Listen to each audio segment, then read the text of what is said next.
எப்படி ஜெபிக்கணும் அப்படின்னா, நமக்கு தீமை செய்தவர்களை நம்ம மன்னித்து ஜெபிக்கணும். எப்படி ஜெபம் பண்ணோம்? அந்த வசனம் அப்படித்தானே சொல்லப்பட்டிருக்கு. எங்கள்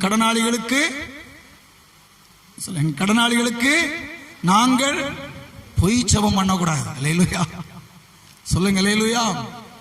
நாங்கள் மன்னிக்கிறது போல பரமண்டல ஜெபத்தில் சொல்றாரு, நாங்கள் மன்னிக்கிறது போல. இரண்டாவது, நம்முடைய ஜெபம் எப்படிப்பட்டதா இருக்கணும்?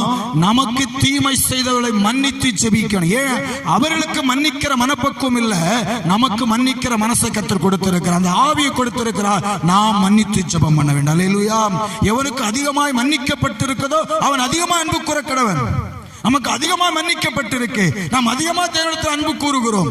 நாம் அதிகமா தேவனிடத்தில் அன்பு கூறுகிறனால் நம்முடைய பாவங்கள் எல்லாம் மன்னிக்கப்பட்டது போல நாமும் மற்றவருடைய பாவங்களை மன்னிக்கணும். அல்லேலூயா சொல்லுங்க. எதையும் மனசுல வைக்காதுங்க. தேவ பிள்ளை எதையும் மனசுல வைக்காங்க. ஒண்ணுக்கு புரிஞ்சுக்கங்க, யாருக்கு பரலோகம் அப்படின்னா மன்னிப்பு கொடுக்கறாங்க பாத்தீங்களா, இவங்களுக்கு தான் பரலோகம். அல்லேலூயா. இயேசு கிறிஸ்து ஏற்றுக்கொண்டு ரட்சிக்கப்பட்டு ஞானஸ்நானம் பெற்று பரிசுத்தாவி பெற்று ஆண்டுக்கு சாட்சியா வாழ்கிறாங்க பாத்தீங்களா. இதுல மன்னிப்பு கொடுக்கணும். எவர் உங்களுக்கு தீமை செய்தாலோ அவர்களுக்கு நீங்க மன்னிக்க வேண்டும். அங்க மன்னிச்சு பாருங்க, அதுல இருக்கிற சந்தோஷம் இந்த உலகத்துல வேற எதுலையுமே கிடைக்காது. அல்லேலூயா. ஒரு பாரம் உங்களை விட்டு நீங்கி போகும். பாரம் நீங்கி போகும். நிறைய பேர் மன்னிக்கிறது இல்ல, மன்னிக்காதனால தான் துக்கம், துயரம், வேதனை வாழ்க்கையில அமிழ்த்து கொண்டு இது ஒரு பாரமா இருக்கு.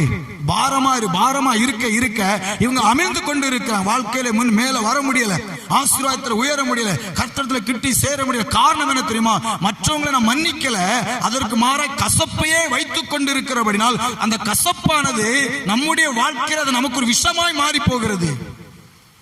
வாழ்க்கையில் நம்முடைய தேவ ஆசீர்வாதத்தை பெற்றுக்கொள்ள கூடாதபடிக்கு அவைகள் சத்துடைய கிரியைகளாய் மாறி போய் கொண்டு நீங்கள் எல்லாத்தையும் விட்டு பாருங்களேன். நீங்க விட்டு பாருங்க, ஆண்டவரை நோக்கி ஜெபம் பண்ணுங்க, எல்லாத்தையும் மன்னிச்சிருங்க, எதையும் இதயத்தில் வைக்க கூடாது. அல்லேலூயா. ஒரு பேப்பர் காகிதத்துல கப்பல் செய்து நம்ம தண்ணியில விடுறோம், அதுல ஒரு குறிப்பிட்ட அளவு தான் வெயிட் தாங்கும். அதுக்கு மேல வெயிட் தாங்க, அது வெயிட் வச்சு என்ன செய்யும்? முங்கிரும். இதே மாதிரி நம்முடைய வாழ்க்கையில ஒரு குறிப்பிட்ட அளவு தான் பாரம் இருக்கும்.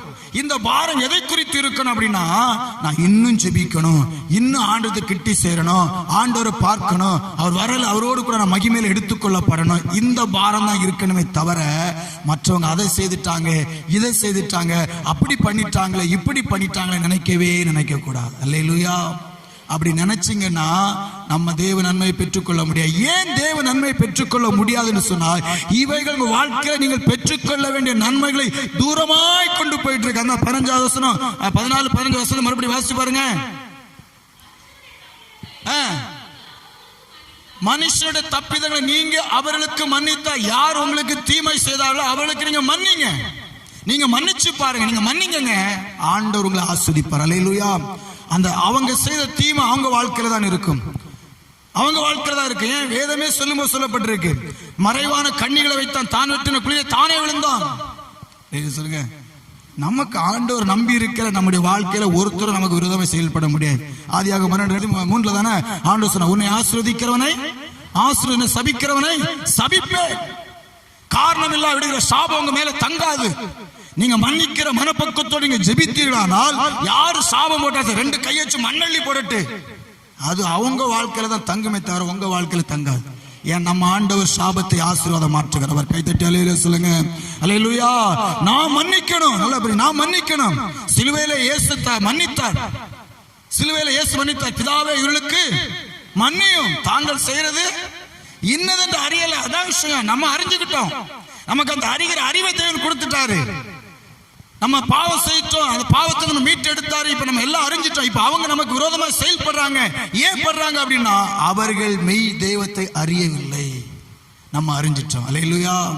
நீ மன்னிச்சு பாரு, மனசார மன்னிங்க. உங்க வாழ்க்கையில இருக்க தெய்வ சமாதானம் அதே போல சமாதானம் உலகத்தை எங்கேயுமே கிடைக்காது. இல்லையா சொல்லுங்க.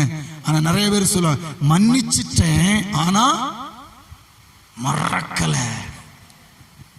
அல்லேலூயா. என்னைக்கா ஒரு நாள் நாக்க புடுங்குற மாதிரி 4 கேள்வி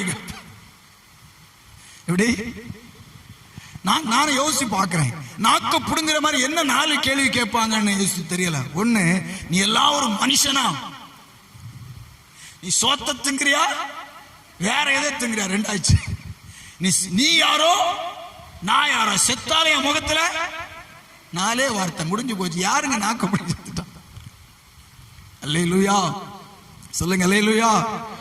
வார்த்தைகள், இந்த வார்த்தைகள் கேட்டதுனால அல்ல, நாம் அந்த வார்த்தைகளை கொண்டு தேவ சமூகத்தில் வச்சு ஜெபம் பண்ணிட்டு, ஆண்டவரே இவங்களை மன்னிக்கிற எனக்கு அந்த மனப்பக்குவத்தை தாருங்க, நான் மன்னிக்கிற ஆண்டவரே இந்த பாரத்தை இன்னொரு எடுத்து மாற்றுங்கன்னு சொல்லுங்க. அந்த பாரம் உங்க வாழ்க்கையில இல்லாமல் தூரமாய் விலகி போகும். கைத்தட்டி அல்லேலூயா சொல்லுங்களேன், அல்லேலூயா. அப்ப தேவனுடைய ஆசீர்வாதம் உங்க மேல வரும். நீங்க ஜெபிக்கிற ஜெபம் அப்படிப்பட்டதா இருக்கணும். இங்க யோபு சிநேகிதர்களுக்காக வேண்டுதல் செய்தான், அவன் சிறையிருப்பு மாற்றப்பட்டு போச்சு. அவனுடைய வாழ்க்கை எப்படிப்பட்டதா இருந்துச்சு? வியாதியில இருக்கிறான், ஒரு ஓட்டு துண்டை எடுத்தவன் சுரண்டி கொண்டு இருக்கிறான். அவ்வளவு கொடுமையா வியாதனையில் இருக்கிற ஒரு மனுஷன் தன் சிநேகிதனுக்காக ஜெபித்த போது கர்த்தர் யோபின் முகத்தை பார்த்தார், அவன் சிறையிருப்பை திருப்பினார். அல்லேலூயா சொல்லுங்க. இங்க ஜெபிக்கும் போது யார் முகத்தை பாப்பா தெரியுமா? ஆண்டவர் பாப்பார். எப்படி ஜெபம் பண்றாங்க, எப்படி மன்னிக்கிறாங்க அப்படின்னு ஆண்டவர் பாப்பார். ஆண்டவர் பாப்பார். ஆண்டவர் பார்த்து சிறையிருப்பை மாற்றி தருவார். அல்லேலூயா. வைக்காது, தூக்கி போடுங்க.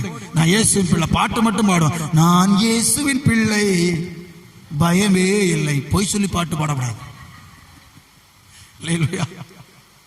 மன்னியுங்கள் என்று சொன்னவரே மன்னிக்கும்